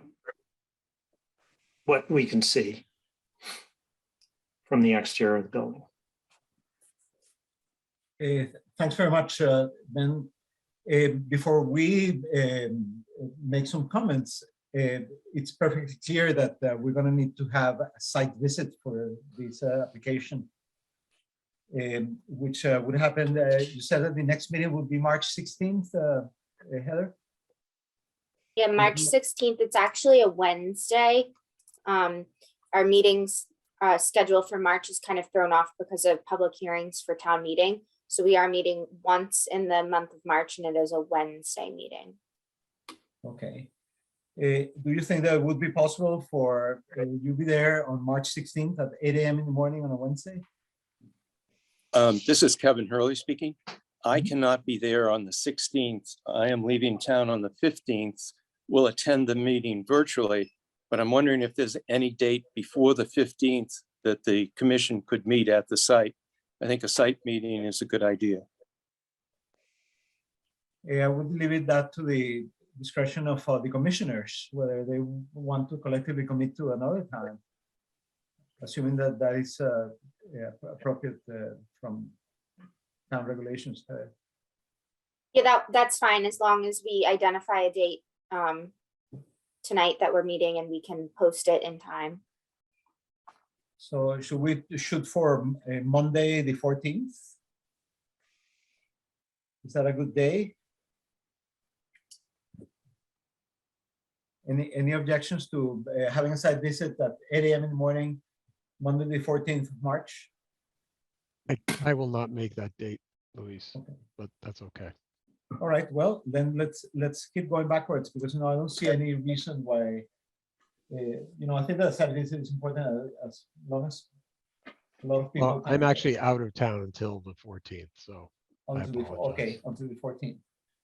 Okay, so, and the applicant is out of town on the 15th, so it would have to be, you said you are leaving on the 15th, or what will be the next time? No, I think I probably am not available before the 16th between travel and work. I apologize.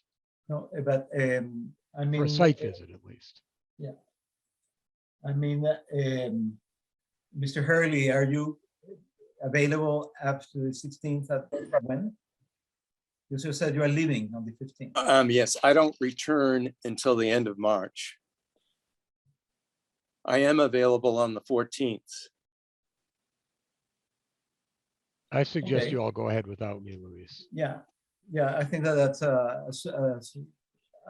don't see any objections in the, by Paul or Dennis or Henry or. No, Luis, I'm not available at any time until the right. very end of March. Okay, I'm So, trying to see I- whether we're gonna have a forum that can make some substantial impressions. Melinda? you were I going to can be say. at the site visit, but I can't be at the meeting in the evening. So there's almost no point in on the 16th. So, sorry. I'm fine on the 16th.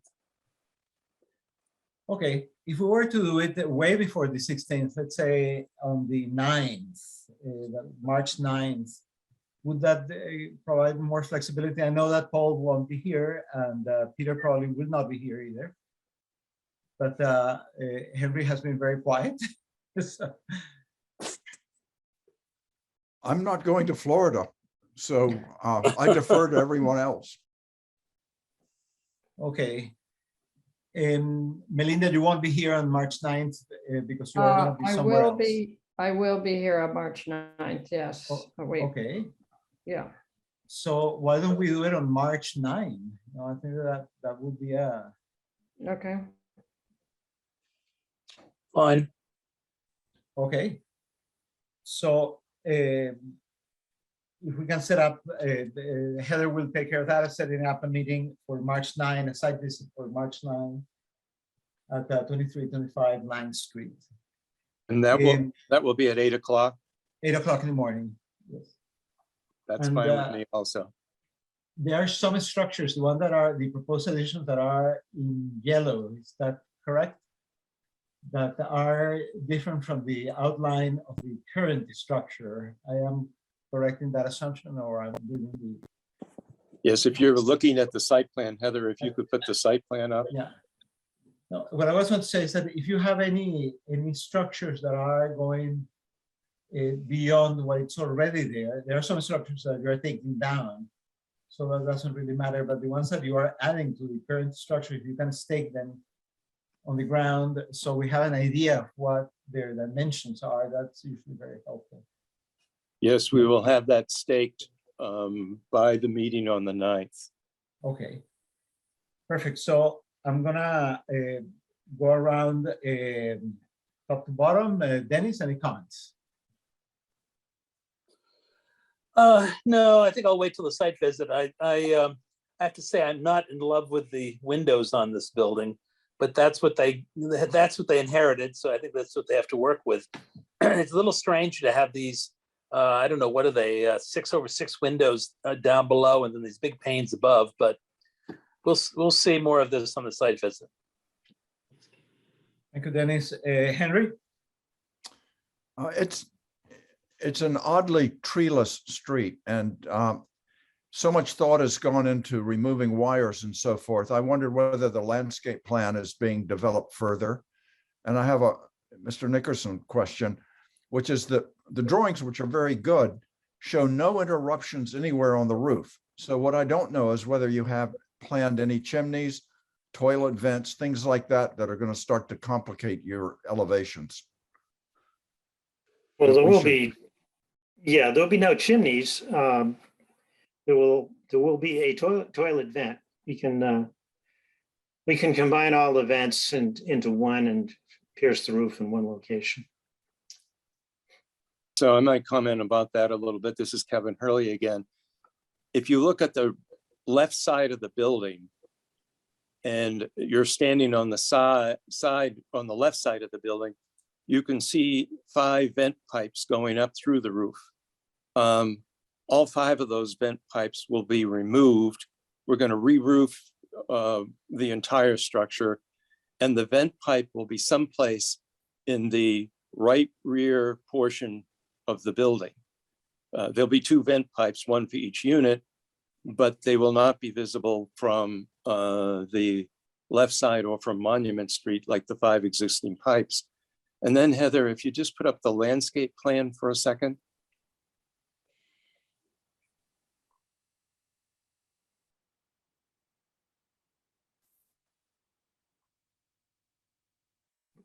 Do you know what it's labeled It's the as? second sheet, so I'm looking at where floor plans, lighting. It's called this site. That's it. So on this particular plan, we show the most significant plantings that will occur along Lang Street. And I believe it's in the 4th note, I say that there'll be additional plantings, but the plantings that I was trying to show here were the ones that I felt were most important. And there's relatively large size plant materials going in. It's one of the things that I feel very strongly about is the landscaping. So just to the left of the front door to the old church portion, there's a tree that would be 14 to 15 feet in height. Similarly, to the right front corner of that, there'd be a tree that would be 12 to 15 feet in height.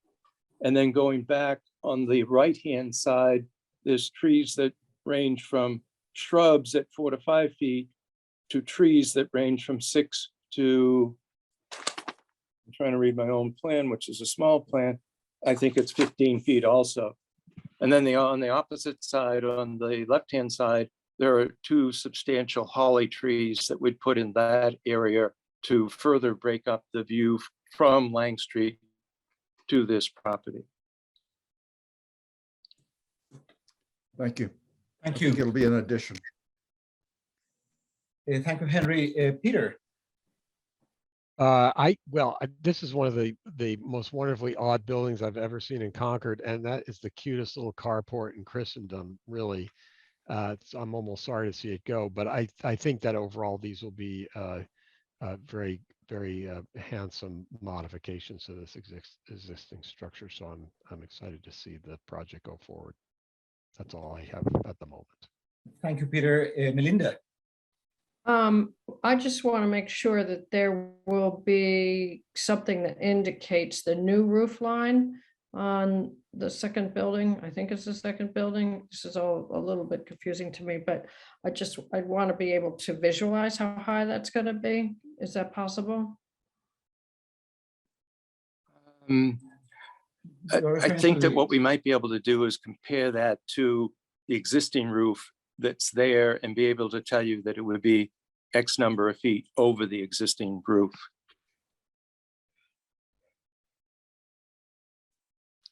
Maybe we can even have Ben outline the ridge of the existing roof on a set of plans that we bring to the site meeting. Right. Okay. Paul, thank you, Melinda. Paul, any comments? No comments yet, but I'm assuming this remains 2 separate dwellings. Is that right, Kevin?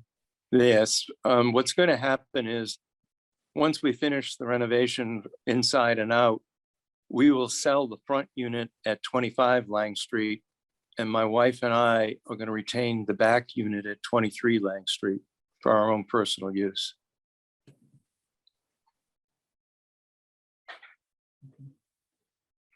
Thank you, Paul. I don't have any specific comments, but I would say that it would be very helpful if you can present a more developed landscape plan. Because, as it was said before, this house is kind of exposed on the street. And it would be appropriate to have a landscape plan that it's more specific than the one that you have presented. But other than that, I think that I look forward to the site visit, and this is going to be a very interesting project. Any public comments?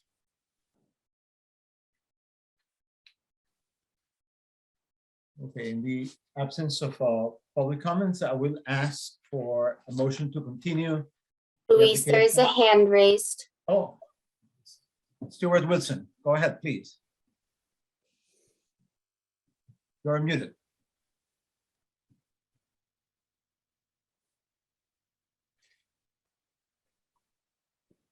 You're still muted.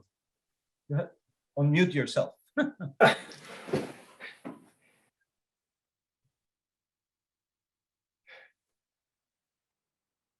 Okay, there. Well, I guess you can't see me, but that's all right. Yes, Let's see. we Oh, can see here you. I am. We can see you. I'm up there. Okay, I got it. I got it. Let's see. I like the plan. I like what Kevin's done, and I just have one point, and that is the driveway, the way it is now, probably just holds one normal car. And I just wonder what happens if the people that he sells to, 25 to, have two cars. Where are they going to put their other car? Because the carport is disappearing, as we found out, and so there's just any other place except on a lengthened driveway. So I would suggest maybe, or wonder whether there's room enough to make it long enough for two cars, because otherwise they're going to be parking. If they have two cars, they're going to be parking one of them on the street all the time, which can't be done in the winter anyway, but they would be doing it in the summer. And well, I have a kind of a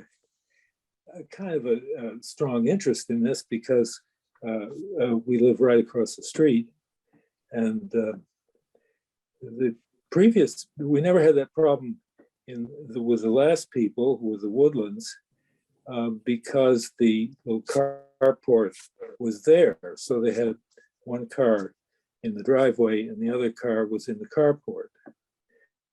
But well, you see the problem. That's all I have. Thank you very So much, Mr. Wilson.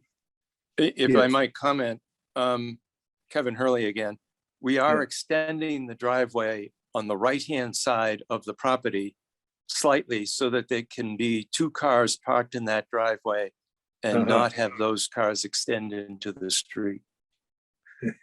Well, okay, that sounds great. I hope it isn't a matter of just a couple of inches. Where is the street? Is it the actual street, or how far from the street would two normal cars come? I don't have that number tonight, but I can give you the number. I'll send that number to you, and I can also give it to the commission at the site meeting.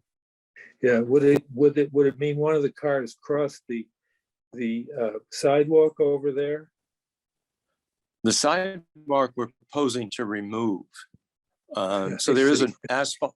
There's an asphalt sidewalk that runs just on this property, parallel to the street, and we're Yeah, I proposing see. to remove that sidewalk. I see. Well, that would solve that, right? Yeah, that's good. That clarifies something that I couldn't quite understand about the drawings. I see. You remove it, and right. Okay. Well, I just hope it doesn't cause a problem. Yeah, I suppose if it's basically green right down to the street, which is what you're saying, right? Correct. Then if the lead car, so to speak, were a foot in from the street, I guess that would be all right. It's just, it wouldn't be good to have the people putting one of their cars out right in front of the building on the street all the time, which they'd have to do otherwise.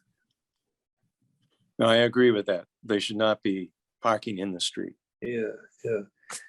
Otherwise, I think it's lovely. I think that it looks very good. Beautiful renderings, I think. Completely uneducated judge. Thanks very much, Mr. Wilson. Any other public comments? Okay, in the absence of more public comments, I will ask for a motion to continue the application to March 16 with a site visit on March 9. I don't know what we decided. Yeah. Heather would help me out. Yeah, site visit was March 9th at 8 a.m. So moved. 10 seconds. Okay, Dennis, Aye. Henry, Aye. Peter, Aye. Melinda, Aye. Paul, Aye. and I'm an aye as well. So we'll see you in about a month. Thanks very much for your time. Thank you, folks. All right, I think that we have finished the public hearings. We have other business. I'm not familiar with the certificate of extension of 625 Lower Road. Heather can fill us in. I believe the applicant is here. 625 Lowell Road was some modifications to the barn. The certificate expired in March 2021. And due to some delays, work has not started yet. They anticipate work to begin this March, so they're requesting an extension. And I may ask, is the extension just are there any change in the plans, or is just an extension for the purpose? Yeah, hi everyone, Rich Santoro, nice to see everyone again. There are no change in plans at all. It just unfortunately got delayed due to work, life, kids, and everything like that. And so, the certificate lapsed, unfortunately. So we're looking to reboot it, but there are no change in plans at all. I would say the only change that is from the original application is that Luning Construction is not going to be the contractor anymore. It's likely going to be Fabio Construction, but the actual details of the certificate or the plans remain the same. Okay, this seems to be like a fairly straightforward thing. So I will ask if anybody has any comments, but I'm not going to poll everybody. If there are no comments, then and there are no public comments. We need public comments in other business. We don't, right? I move that we extend the certificate of approval for 625 Lowell Road for a period of a year. Is that what we extend? We usually do 6 months. 6 months. Is that sufficient? Rick? But it would be 6 months from March 3rd, right? From March 3rd, yes, thank you. 6 months. I'll second it. 6 months from today, you mean? No, from March 3rd when the certificate 3rd. expires. So it expired on March 3rd. It expired March 3rd, expired in 2021. Ah, That's right. So we are Sorry. way out of the window. so 6 months from today. How's that? Is that enough time to get the work done? Yeah, thank you. Okay. Okay. So now I'll call Dennis, Aye. Henry, I abstain. I have no idea what the content is. I'm sure you're right to extend it. thank you, Peter, Aye. Melinda, Aye. Paul, I don't know if we seconded the motion, but if Yeah, not, I second it and I vote aye. okay, and I vote an aye as well. So you have a 6 months extension from today, and good luck. Thank you so much. Appreciate all of your time. Good to see you. Good to see you too. Have a good night. We should stop meeting like this. I know. Okay, there are some minutes, but I couldn't see the minutes. Heather, I don't think Heather got them out yet, so they'll be Okay, on your so next agenda. we bypass the minutes, and I will give you an update that I said I was going to give at the beginning of some discussions that we've been having. And the reason I'm commenting this because I want to have some input from the members of the commission. And in addition to that, I want to share these ideas to see how we can make them work or whether it's worth pursuing them. The main thing is that we've been having conversations with the Historic Commission. Dennis and I met with Melissa Saffield and with Nancy Nelson, which are the chair and a member of the Historic Commission. And there are two issues with them. The first one is that the Historic Commission is sponsoring town warrant number 30, which is the scenic roads bylaw. And I will not give you all the details, but it's basically a motion to preserve the appearance of some of the historic roads. And I suggest that you go and see the Article 30, which is very comprehensive. That says which roads are they, and it has something that is very nice, which we would have, which is has a fine for not following the rules of this law or this warrant if it is approved. So that was the first thing that we wanted to endorse, that warrant. We don't have to be sponsors or anything. It was just a matter of giving our voice support to have a scenic roads bylaw. Heather. I think if we're going to discuss it and have a vote to endorse or support the warrant article, we need to have it specifically listed on the agenda. So okay, if you want to reach out to Heather and I, and we can put it on a future agenda.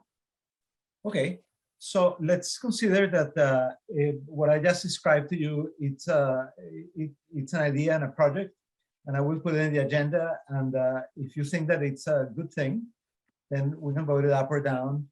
Again, I'm not trying to make the Historic Districts Commission a co-sponsor or anything like that. You see, I'm trying to have the Historic District Commission being on record that we agree of this initiative and that we consider that it is a positive step. And of course, that is as long as we all collectively agree that that's the case. The way that this will be realized is that when the town warrant is proposed in town meeting, and maybe one of us will stand up and say, you know, the Historic Districts Commission endorses this idea, and we would vote for that. That's one thing that I wanted to discuss with Historic Commission. Luis, I'm not sure everybody knows what this is all about or knows much about it. So it might be good, Heather, if you could send the synopsis of it for everybody. Just so yeah, when it's listed on an agenda, I'll have a link to the actual warrant article for you to review, and I'll include a synopsis in your meeting notes. Yeah, good. It's in page 28 of the town warrant. I was going to say the 2022 warrant is available on the town website now. Yeah, so it's I got it from at there. least see the text. Okay, that's one issue that we discussed with the Historic Commission. The other issue that we discussed was Oh,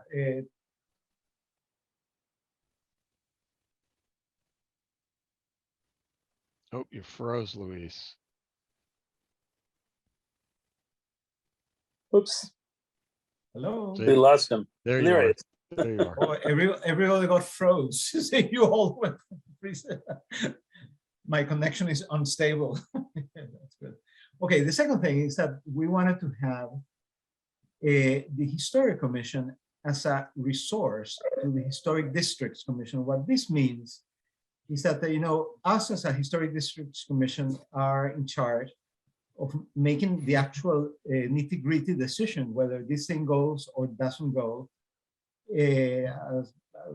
depending on whether it is historic or not. And of course, that's a point of an endless discussion.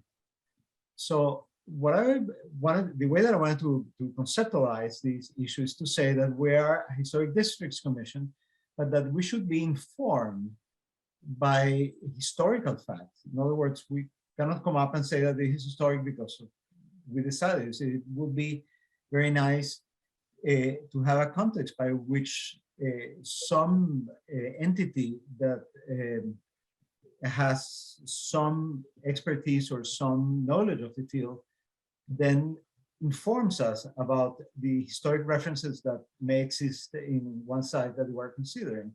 And that doesn't mean that they are going to have any bearing in the decisions that we make. The decision is going to be based upon the impression of each one of the commissioners and the collective vote of the commission itself. But it will provide the commission with additional reference points by which a decision of each member can be formulated in a way that it's at least appears to be rational and logical. In other words, we don't, if the Historic Commission says that this site is historic, then we probably should consider that the site is historic, and we should not ignore that. If the Historic Commission says that it has no history at all, then we cannot make up a history for that and say that it should go one way or the other. So from my perspective, this was something that we can collaborate in a constructive way. And I wanted to float that idea to each one of you and see how can we implement this in the event that you believe that this is something worth pursuing. And I would love to hear any comments. I know it's an advanced time, but if you can mention anything, that would be very helpful. And again, Dennis has been involved with these, and it's only one other member, because if it's more than one, then we have a quorum, we cannot meet. Well, Luis, I'll jump in and say, I think more collaboration between our two committees or commissions can only be a good thing. I think we do tend to silo ourselves in town a little bit. In fact, I'd like to see a little bit closer relationship with the planning board, because I think that the Hildreth Corner project is a perfect example of, we were on the front page of the paper this morning as the final gatekeeper somehow of Concord's historic character, which is really only partly true. So I really, I think rather than rely and sort of calling Bob Gross like on the side and trying to get some opinions really quickly, it'd be nice to have an official or a more, let's call it public relationship between our committees and commissions. And in fact, I know we've talked about establishing an architectural review board, which may be taking it a bridge too far, but that's something I'd also love to see, the sort of Uber review before it goes to any of the commissions, that looks at all of the sort of criteria in place. The only thing I would caution is that I think additional overlay districts or overlay requirements are not going to be super popular, even if the intent is good. Just because, I don't know about you, but if you have to jump through too many hoops to do a project, it just becomes burdensome. So I think I'm being influenced by my colleague Paul Ware here, but I don't want to additionally burden people in the town with too many overlapping requirements. So that's all I would say.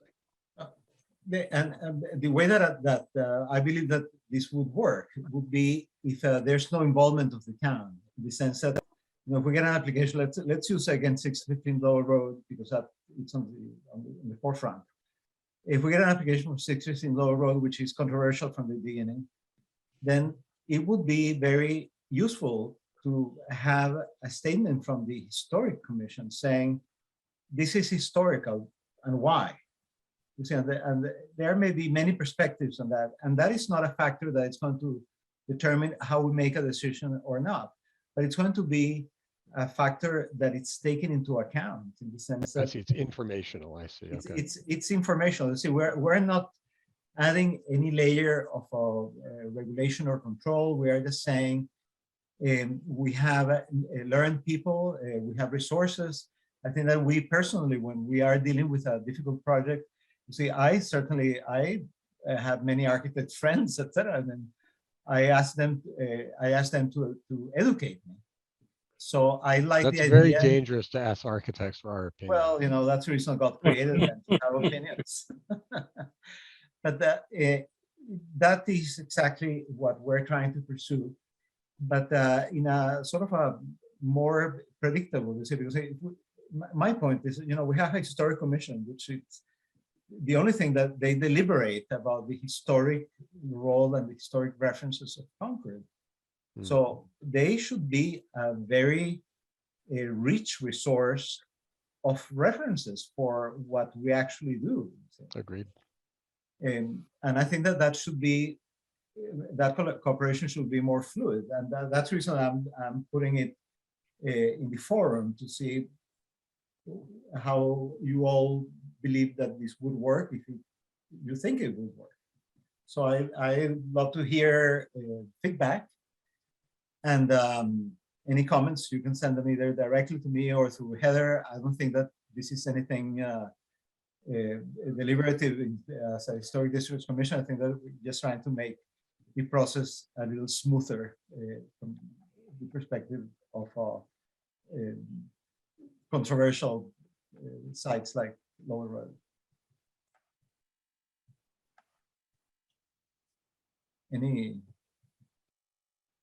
Any objections? See, I'm not used to talking and always says no. This is Paul, but I certainly have no objection. I think it's a good idea.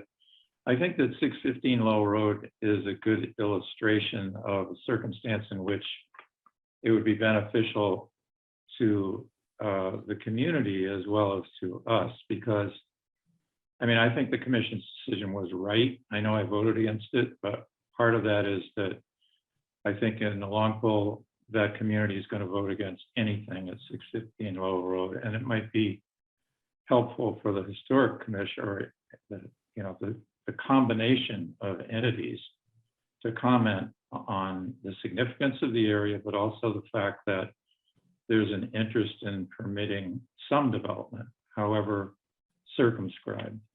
And so in some respects, it had the potential to take the heat off us in the most difficult circumstances, because there'd be two voices instead of one. But to your point, without getting too windy here, I think the idea, broadly speaking, is a good idea. Okay, so what I will do is I will continue. I'll ask Dennis to be our go in partnership with me and continue the discussions with Melissa and Linda Nelson, and see how can we implement these things. I think that we probably will come back to you in terms of ideas of how to put in practice. And of course, we will all coordinate with Heather to make sure that we don't go against any town regulations or anything like that.